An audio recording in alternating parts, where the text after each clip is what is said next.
Assalamualaikum warahmatullahi wabarakatuh. Bagaimana anak? Kabarnya pada pagi hari ini? Sehat semuanya? Alhamdulillah. Kita bisa belajar bersama pada pagi hari ini, yaitu Al-Quran Hadis. Pembelajaran 5 tentang surat Al-Lahab. Sebelum kita belajar, kita berdoa dulu ya. Ila hadratin Nabi Mustafa Muhammadin sallallahu alaihi wasallam wa ala alihi wa ashabihi wa azwaji wa dzurriyyati wa ahli baiti ajma'in. Summa ila ruhi muazzis MI Islamiyah. Al-Fatihah. A'udzu billahi minasy syaithanir rajim. Bismillahirrahmanirrahim. Alhamdulillahi rabbil alamin. Ar-Rahmanir-Rahim. Maliki yaumiddin. Iyyaka na'budu wa iyyaka nasta'in. Ihdinas siratal mustaqim. Siratal ladzina an'amta 'alaihim ghairil maghdubi 'alaihim waladdallin. Bismillahirrahmanirrahim. Raditu billahi rabba wa bil islami dina wa bi Muhammadin nabiyya wa rasula. Rabbi zidni ilma warzuqni fahma waj'alni min ibadika sholihin. Amin ya rabbal alamin. Baik anak-anak, untuk pembelajaran hari ini kita belajar tentang KD 3.5, memahami Al-Quran surat Al-Lahab dan melafalkan Al-Quran surat Al-Lahab.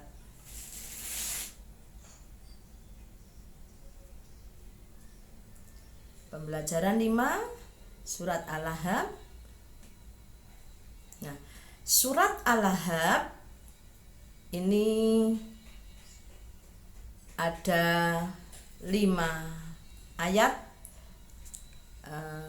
adalah urutan surat yang ke-111, kemudian diturunkan di kota Mekah yang terkenal dengan surat Makkiyah ya.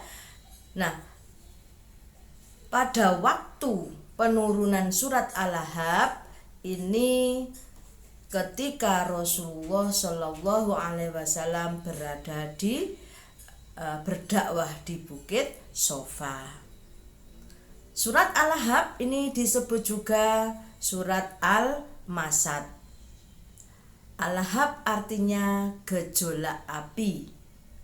Nah, isinya ini menceritakan tentang sikap tercela Abu Lahab dan akibat perbuatan fitnah yang dilakukan oleh Abu Lahab beserta istrinya. Nah, sebab-sebab turunnya surat Al-Lahab ya. Anak-anak tahu siapa Abu Lahab itu?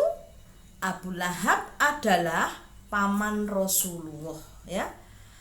Ia berketurunan dari Bani Hashim, keluarga mulia dari suku Quraisy. Nah, nama Abu Lahab ini adalah Abu Abdul Uzza ya. Jadi nama Abu Lahab ini aslinya adalah Abdul Uzza. Disebut Abu Lahab karena kedua pipinya ini kemerah-merahan, sehingga dia disebut dengan sebutan Abu Lahab. Nah, Abu Lahab adalah seorang yang dermawan ya, tetapi mata hatinya buta dengan kebenaran. Ia sangat membenci ajaran Islam. Ia sangat membenci Rasulullah ya. Nah, ia memiliki sifat yang tercela. Bersama istrinya yang bernama Ummu Jamil, ia ingin selalu mencelakai Rasulullah. Nah, Ummu Jamil ini adalah istri yang suka menyebar fitnah terhadap Rasulullah. Jadi sifat Abu Lahab yang tercela itu sama Allah diabadikan ya di dalam Al-Qur'an ya. Makanya kalian harus bisa menghindari dari sifat yang tercela. Jadi boleh kita mempunyai sifat tercela? Tidak. Jadi kita harus mempunyai akhlak yang terpuji. Nah, tetapi Abu Lahab ini sama Allah meskipun sudah diabadikan dalam Al-Qur'an, tapi sama Allah diberi keringanan, yaitu siksanya setiap hari Senin itu dibebaskan dari siksa api neraka. Mengapa? Karena pada waktu Rasulullah itu lahir, ia merasa senang, merasa gembira dengan datangnya seorang keponakannya.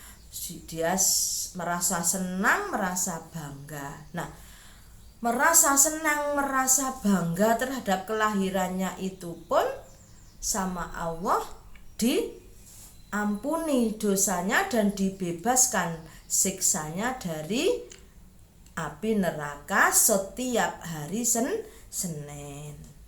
Nah, jadi inilah sebab-sebab turunnya surat Al-Lahab. Jadi surat Al-Lahab, apa artinya Al-Lahab itu? Gejolak api ya. Nah, surat Al-Lahab ini turun karena apa tadi? Karena mengenang atau mengabadikan, yaitu dari sikap Abu Lahab yang suka mencela, suka memfitnah Rasulullah ya, suka mencelakai Rasulullah, itu diabadikan sama Allah yaitu pada Al-Qur'an surat Al-Lahab. Itu ya. Nah, anak-anak supaya anak-anak lebih paham, nanti dibaca bukunya ya, yaitu pembelajaran 5 surat Al-Lahab. Nah, sekarang kita lanjutkan yaitu cara melafalkan surat. Melafalkan surat ini harus benar sesuai dengan makhrajnya. Nah, cara melafalkannya yaitu dari perkata secara berulang-ulang. Setelah lancar perkata, maka dilafalkan per ayat. Setelah lancar semuanya, ulangi mulai dari ayat yang pertama sampai dengan ayat yang terakhir. Nah, kita bacakan surat Al-Lahab dulu ya. Bismillahirrahmanirrahim.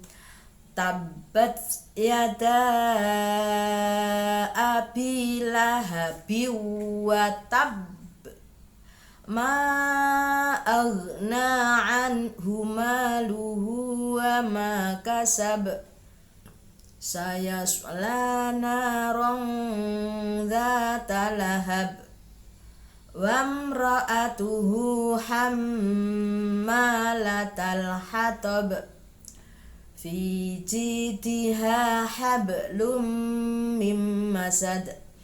Diulang-ulang ya membacanya sampai kalian hafal.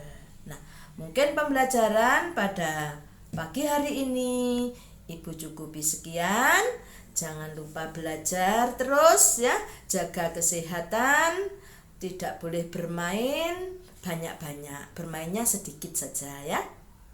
Jaga kesehatan, ikuti protokol kesehatan. Mau keluar maka tetap pakai masker, sering cuci tangan ya. Nah, kita Akhiri dengan doa akhir perbuatan. Alhamdulillahi Rabbil Alamin. Berdoa mulai. Bismillahirrahmanirrahim. Wal asr innal insana lafi husrin illalladzina amanu wa amilus solihati wa tawasaw bil haqqi wa tawasaw bis sabr. Bismillahi tawakkaltu ala Allah, la hawla wa la quwwata illa billahil aliyyil azim, walhamdulillahi rabbil alamin. Assalamualaikum warahmatullahi wabarakatuh.